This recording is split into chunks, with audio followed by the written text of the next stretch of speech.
College football nerds here talking Penn State and Auburn. Huge game, biggest game of the week for us that we're covering. I think it's the biggest game in college football, Josh. Josh is here with me. We're getting nerdy. And we've got a couple of things of note. One, we've been doing a live show this season, so we did one Saturday night. You can go watch it. It's posted, obviously, the replay on our YouTube, but we'll also post the audio version, the podcast version in the description. We're going to do another one Saturday night, 10 p.m. Eastern, so set your calendar, set your alarm clock, and be there. The chat's awesome. It's a lot of fun. Second thing, as always, in the comments, we need your score for this game. And Josh, let's go ahead and get talking about it because we're going to give our score for this game. We've seen these two teams play so far, but I think that there's probably an advantage that Auburn has that Penn State had to actually play a team.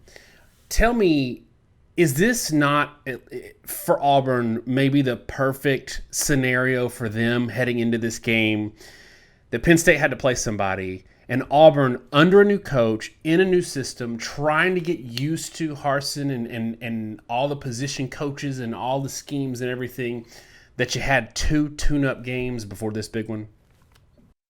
It is definitely an advantage to Auburn in that regard. Auburn is running a new offensive system, which means Penn State doesn't really have any tape of what Auburn wants to do in this game. And at the same time, Penn State was in a knockdown, drag-out fight with Wisconsin, so they really had to throw everything they could to be able to get the upset in that game. You put the two together, and I think Auburn is going to be able to really practice and prepare for Wisconsin, and probably was last week. Penn State's going to do the same, but they don't really know what they're going to be facing. So going into it, I think that's actually a pretty significant advantage for Auburn. Now, the flip side to it is that they got to play at Penn State. Happy Valley is a very difficult place to play, and people want to talk about SEC football, et cetera, et cetera. Penn State is absolutely one of those stadiums outside the SEC that is just as hostile as an SEC environment, and that is something that has been really difficult for everybody in college football this year with a year off, and I think it's something that can really affect Bo Nix when you think back to his past records. So, yeah, I think there's an advantage for Auburn in not showing their cards, so to speak. I think that could give them a little bit of a hot start in this game. They're probably going to be really well scripted because they've been able to practice their script for 2 weeks. They've had no reason to run a heavily scripted offense. Whereas Penn State, they're going to have to play this more like an average game. So I think that and the home field advantage maybe to a certain degree cancel each other out, but it's kind of interesting that both of them have that angle. Yeah, and we always talk about, like, every time, because we're in SEC country, for those of y'all who don't know, the usual suspects always come up. Who's great, or what stadiums are great, toughest places to play, and they always say, LSU or maybe Alabama. Auburn's a great one as well. And we always throw Beaver Stadium in the ring because that is a dynamic, electric environment. And I think that Auburn fans that are making this trip are in for a huge treat because, 100K plus strong, and it's going to be rocking Saturday night. One of the things that's interesting to me, Josh, about this is just how similar these two teams are. And, I think Clifford and Bo Nix are very similar in that they're both very athletic quarterbacks. They've got good arms. They're not going to put up gaudy passing numbers. That's just not the kind of quarterbacks they are, especially in the yards per attempt department. You're not going to see 12, 13 YPA from them. It's going to be 7, probably in the 7s in this game, but they both can do things with their legs. There will be some design runs for both of them throughout the game. They'll put up between 40 and 60 yards, if I'm guessing, in this game, and that's a big deal. Both have great dynamic running backs. Noah Cain's great. Obviously, down here, people know about Tank as well. So given that there's a lot of similarities in how these two teams are going to approach the game, is it important for one or both of these teams to try to get into the depth of the other team, to try to strain them, maybe change the game plan up a little bit to where you run a lot of plays, to where you don't try to eat the clock because you want to get into that depth where you might have frontline starters that are really good, but you can maybe take advantage in certain areas where there are, weaknesses, especially in depth on either side of the ball? I think the depth of talent on each team is probably where advantages do or do not lie. Like you said, quarterback position is pretty similar. I think there's a similarity in the running back position.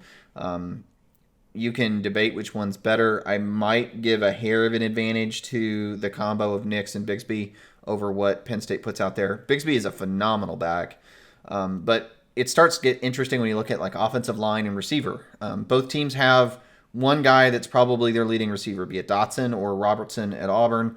The offensive lines haven't quite shaken out to be the dominant unit that both programs, I think, would like to see historically.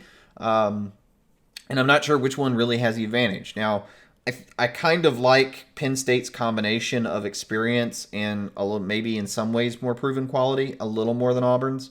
Auburn has, a lot of returning experience on, for example, the offensive line, but that offensive line has not performed great historically.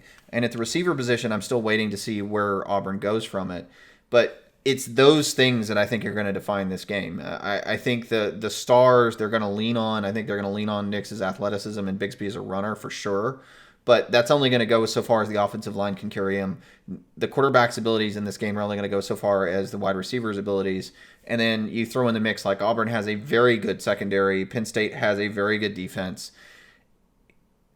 There are a lot of advantages in matchups on the defensive side of the ball, and only a couple real strengths for the offense, and really the running backs are good, and outside that I'm not sure where it's at. So whoever can hold up the best elsewise to get little points here and there, I think is going to be the guy that can end up winning the game. It's interesting that I don't know how much COVID last year plays into this, where we don't have we've got a lot of guys for Auburn who haven't played in a real hostile environment, because I think in most SEC stadiums were like 50% last year or something like that. So to get something like this, 100,000 people just totally keyed up, might play into this. So does it surprise you with this home field advantage that the early spreads are between 5 and 7, so let's say 6 in this game, that it's a one-score spread, given that one team's ranked number 10, one team's ranked number 22. Both teams had struggles last year and are kind of getting, I think, a bit of a COVID pass. Are you surprised at this point spread, and what does it tell you, given that Penn State's got a massive advantage with that rowdy crowd? I'm not personally surprised by the spread, but I think it's surprising if you just look at number 10 playing number 22 and you expect to see the differential. There's usually a big gap between someone that's around 10th in the country and someone that's barely ranked. Usually it's a multi-score gap. And Vegas is saying this is really less than a one-score gap, and that's with the game being at Happy Valley. I'll be blunt. I think it speaks to the fact that the SEC's mid-tier teams are really good, and that even a SEC team that at Auburn, I think is really expected to be in something of a rebuilding year, is still on the national stage a top-level talent team and is still a highly competitive team. And, there's a reality of that coming out of the Arkansas-Texas game, and it's easy to poo-poo Texas and say, well, they're Texas and they always claim to be back. Look, Arkansas is a team that went 3-7 last year, and they dominated that game at the line of scrimmage, and that's just really a reflection of the collection of line talent and, like you said, depth that's existing in these programs. I think it speaks volumes that this game is that close. And I'm going to say something, if you're a Penn State fan, forgive me for saying this. I think it also says a lot about the evaluation coming out of that Wisconsin game. Wisconsin outgained Penn State by 70 yards, and they had 29 first downs to Penn State's 11. 3 turnovers was the story of the Wisconsin-Penn State game. That is something Penn State absolutely won on the field. You get to brag about that. We, in our internal rankings, we always view it as if you played that game 100 times over again, you win every one of them, at least that one, because you won it. But if you're looking at forward-looking predictions, right, you don't bet on how many games you've won. You bet on how good the team is. And when you look at a game where you win the game, but you weren't great statistically, and where the other team, especially if the other team made a lot of mistakes and gave it to you, that doesn't mean that you're going to win the next one. You don't win a game because you won the last one. And that's where I think a lot of this play is, where I think frankly, it's a combination of Auburn being still a very talented team, even though they're probably solidly middle of the pack right now for the SEC. Hopefully, if you're an Auburn fan, you're not too offended. This is a bit of a rebuilding year. There's a lot of pieces missing on the offensive side of the ball, and a lot of defenders shaken up. And maybe they'll prove me wrong, but we haven't seen it yet. And in the Penn State side, I think this is a team that's still trying to find their offensive identity. And Auburn has the potential to be every bit as good defensively as Wisconsin was. And if you end up with that result and you get 11 first downs and you get 16 points, I don't know how well I like your odds if you're Penn State of winning against Auburn with 15 or 16 points in a ball game. Yeah, and I think that Penn State fans will tell you that they're not going to get 15 or 16 points in this ball game. They're going to get a lot more than that, and I think it's a reasonable expectation, given maybe what we know and what we don't know about Auburn. So what I want to do is maybe touch on, given that these two teams are so similar, is the path to victory the same? Do they both want the same kind of game? Or is one getting it to, an up-tempo, not necessarily like Auburn, what we saw under Gus Malzahn, but like an up-tempo, run a lot of plays. We want to see 80 plays a game, 90 plays, and then the other side wants to do 60 and cut the game short? Or is it a situation where we really don't know much of what to expect, at least from Auburn, from an offensive standpoint, because of that whole they haven't played anybody yet? I think both teams probably want to play similar styles, which is run first, don't rely on your quarterback to make high-pressure throws. I don't think either team is going to trust their quarterbacks to try to bail them out. It's really curious to me to see what kind of an offense they end up running at Auburn. You've got a guy that's typically been a West Coast guy when he was at Boise State and Harsin. He's been a bit reticent to modernize as much as a lot of teams have, or at least he did at Boise. There have been signs that they're going to be more RPO based, but that also goes a little bit against Mike Bobo's tendency. I mean, these are two coaches that want to be a blue collar football team and run the ball. I think Penn State has been more willing to be modern, but they haven't always executed it at a high level. And I think a lot of Penn State fans have been frustrated because the consistency in the run game, the consistency of execution hasn't always been there in Franklin's tenure. I think both of them would like to win mainly by running the ball, but when they throw it, I think it could be pretty different. Penn State would much rather get their shots downfield. I think, given the coaching staff at Auburn, they're going to be a lot more happy to have the close passing game. Maybe try to take some shots to Robertson, but I'm not sure where the personnel is at really otherwise to try to get over the top. They don't have the speedsters they had last year on this roster. I'll tell you, though, do you mind if I go ahead and start getting into picks and predictions? I think we're about that point in the discussion, right? So I think personally, one of the big deciders here is going to be how good Auburn's run defense really is. Auburn historically has been an excellent run defense and an excellent front seven. Last year, that wasn't 100% true. I mean, they gave up almost 7 yards per carry to A&M, over 5 yards per carry to Tennessee, to Alabama, about 5 yards per carry to Georgia. Now, that was actually worse than that early in the game, and but that was a pretty lopsided loss.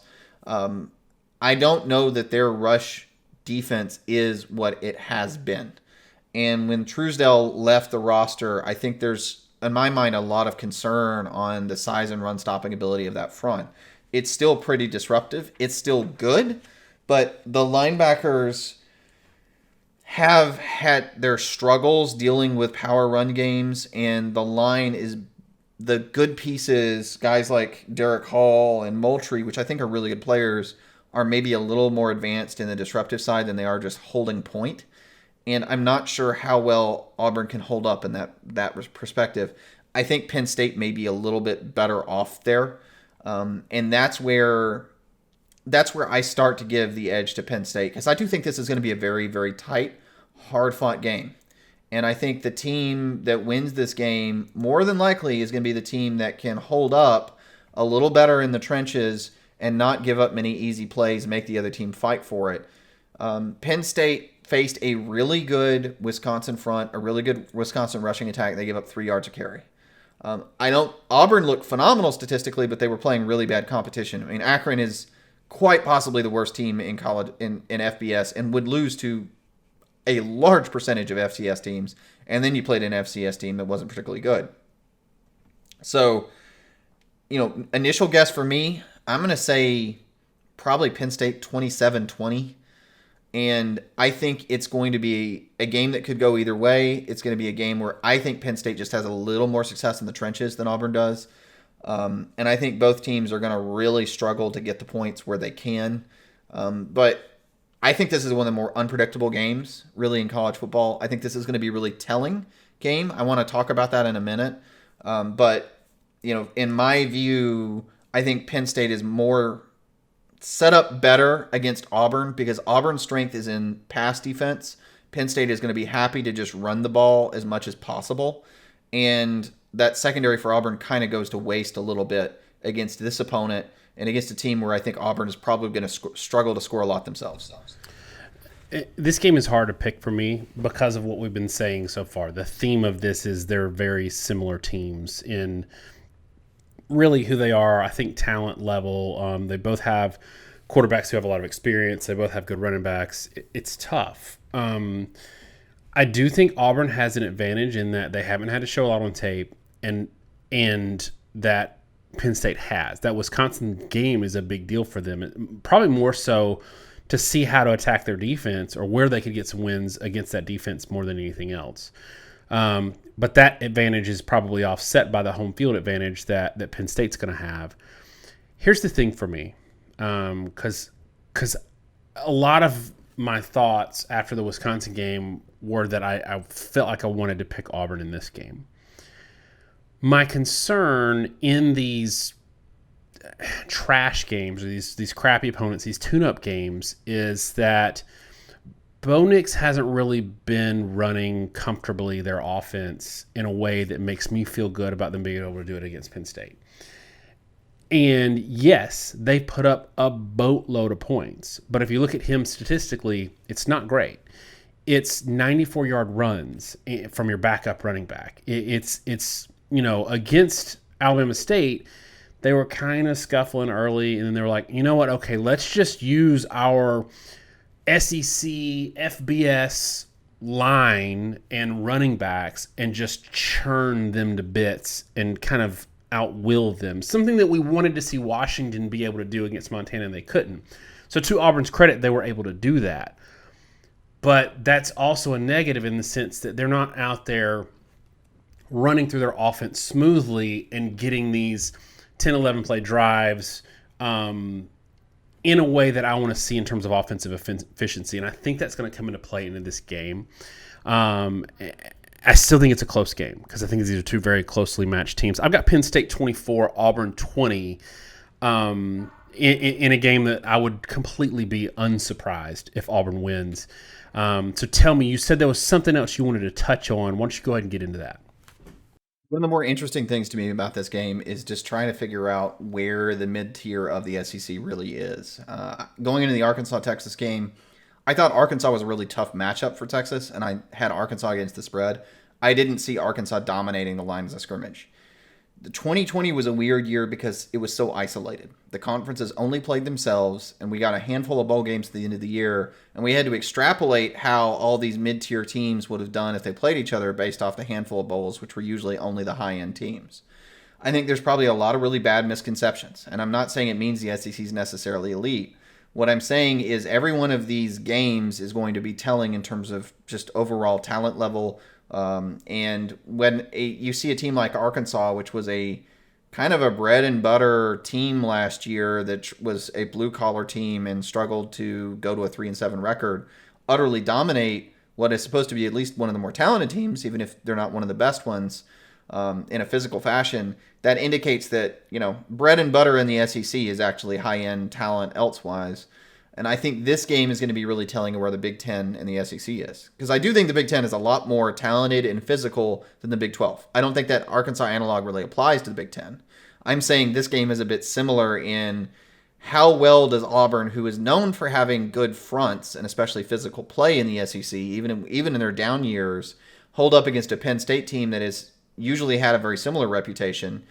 And that, to me, is going to really help me flesh out how these, like an Auburn team that I don't think is going to be a real threat to win the conference, but is going to be playing, are they going to be able to play tough with the teams in the conference? Sure. But I'm more interested in, where would they fare? Would they be like first, second, or third in a lot of other conferences, right? Would they be at the top half of the Big Ten? Can they really compete with like an Ohio State, a Wisconsin, a Penn State?